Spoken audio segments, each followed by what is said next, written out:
ولید بن ولید نے عبداللہ بن دینار سے، انہوں نے حضرت عبداللہ بن عمر رضی اللہ عنہ سے روایت کی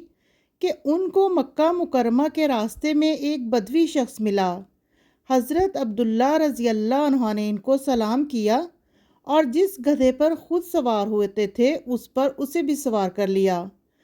اور اپنے سر پر جو عمامہ تھا وہ اتار کر اس کے حوالے کر دیا۔ ابن دینار نے کہا، ہم نے ان سے عرض کی، اللہ تعالیٰ آپ کو ہر نیکی کی توفیق عطا فرمائے، یہ بدو لوگ تھوڑے دیے پر راضی ہو جاتے ہیں۔ تو حضرت عبداللہ بن عمر رضی اللہ عنہ نے فرمایا، اس شخص کا والد حضرت عمر بن خطاب رضی اللہ عنہ کا محبوب دوست تھا، اور میں نے رسول اللہ صلی اللہ علیہ وآلہ وسلم سے سنا، آپ صلی اللہ علیہ وآلہ وسلم فرما رہے تھے، والدین کے ساتھ بہترین سلوک ان کے لوگوں کے ساتھ حسن سلوک ہے جن کے ساتھ اس کے والد کو محبت تھی۔ حیوہ بن شری نے ابن ہاد سے، انہوں نے عبداللہ بن دینار سے، انہوں نے حضرت عبداللہ بن عمر رضی اللہ عنہ سے روایت کی کہ نبی کریم صلی اللہ علیہ وآلہ وسلم نے فرمایا، اپنے والد کے ساتھ سب سے بڑا نیک سلوک یہ ہے کہ انسان اس شخص سے بھی بہت اچھا سلوک کرے جس کے ساتھ اس کے والد کا محبت کا رشتہ تھا۔ ابن مہدی نے ہمیں معاویہ بن صالح سے حدیث بیان کی، انہوں نے عبد الرحمن بن جبیر بن نفیر سے، انہوں نے اپنے والد سے، انہوں نے نواس بن سمان انصاری رضی اللہ عنہ سے روایت کی، کہا، میں نے رسول اللہ صلی اللہ علیہ وآلہ وسلم سے نیکی اور گناہ کے بارے میں سوال کیا، تو آپ صلی اللہ علیہ وآلہ وسلم نے فرمایا، نیکی اچھا خلق ہے، اور گناہ وہ ہے جو تمہارے دل میں کھٹکے اور تم ناپسند کرو کہ لوگوں کو اس کا پتہ چلے۔ حضرت عائشہ رضی اللہ عنہ سے روایت ہے، کہا، رسول اللہ صلی اللہ علیہ وآلہ وسلم نے فرمایا، رحم یعنی خونی رشتوں کا سارا سلسلہ عرش کے ساتھ چمٹا ہوا ہے، اور یہ کہتا ہے کہ جس نے میرے تعلق کو جوڑ کر رکھا، اللہ اس کے ساتھ تعلق جوڑے گا، اور جس نے میرے تعلق کو توڑ دیا، اللہ تعالیٰ اس سے تعلق توڑ دے گا۔ یزید بن ہارون نے کہا، ہمیں عاصم احوال نے ابو قلابہ عبداللہ بن زید سے خبر سنائی، انہوں نے ابو آصص سے، انہوں نے ابو اسما رہبی سے، انہوں نے رسول اللہ صلی اللہ علیہ وآلہ وسلم کے آزاد کردہ غلام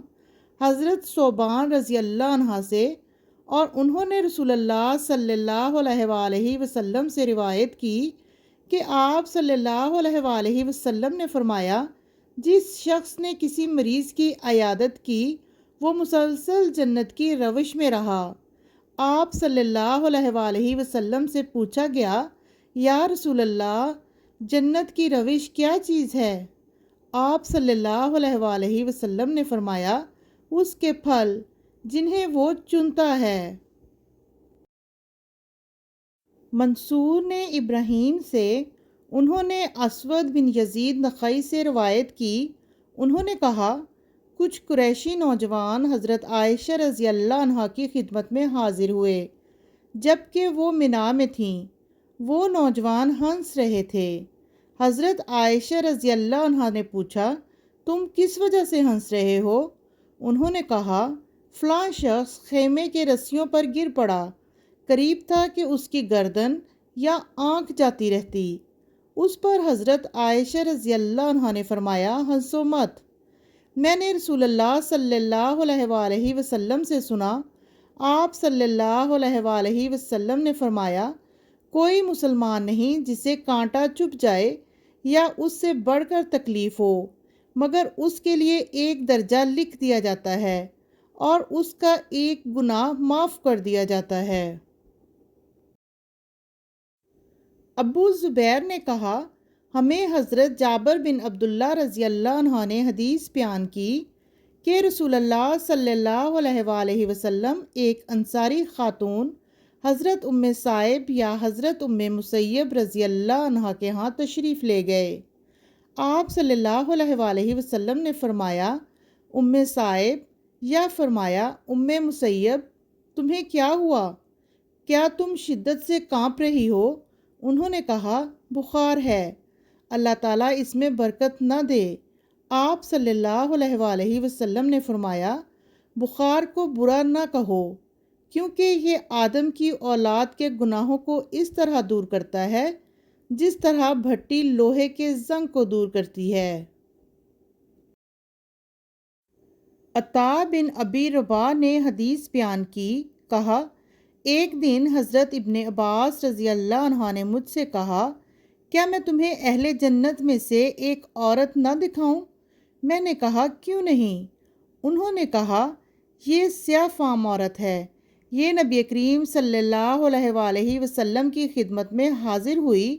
اور عرض کی، اللہ کے رسول، مجھ پر مرگی کا دورہ پڑتا ہے جس سے کبھی میرا لباس کھل جاتا ہے، آپ صلی اللہ علیہ وآلہ وسلم میرے لیے اللہ سے دعا کیجئے۔ آپ صلی اللہ علیہ وآلہ وسلم نے فرمایا، اگر تم چاہو تو اس پر صبر کرو اور تمہارے لیے جنت ہے، اور اگر تم چاہو تو میں اللہ سے دعا کرتا ہوں کہ وہ تم کو صحت عطا فرمائے۔ اس عورت نے کہا، میں صبر کروں گی۔ اس نے کہا، میرا لباس کھل جاتا ہے، آپ اللہ سے یہ دعا فرما دیں کہ میرا لباس نہ کھلے۔ تو آپ صلی اللہ علیہ وآلہ وسلم نے اس کے لیے دعا فرمائی۔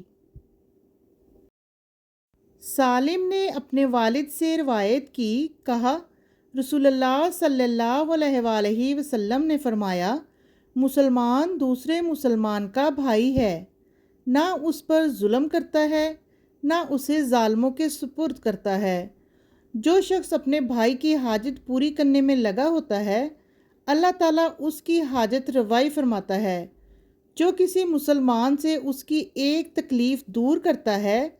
اللہ تعالیٰ اس سے قیامت کی تکلیفوں میں سے ایک تکلیف دور کرتا ہے۔ جو شخص کسی مسلمان کی پردہ پوشی کرتا ہے، اللہ تعالیٰ قیامت کے دن اس کے عیبوں کی پردہ پوشی فرمائے گا۔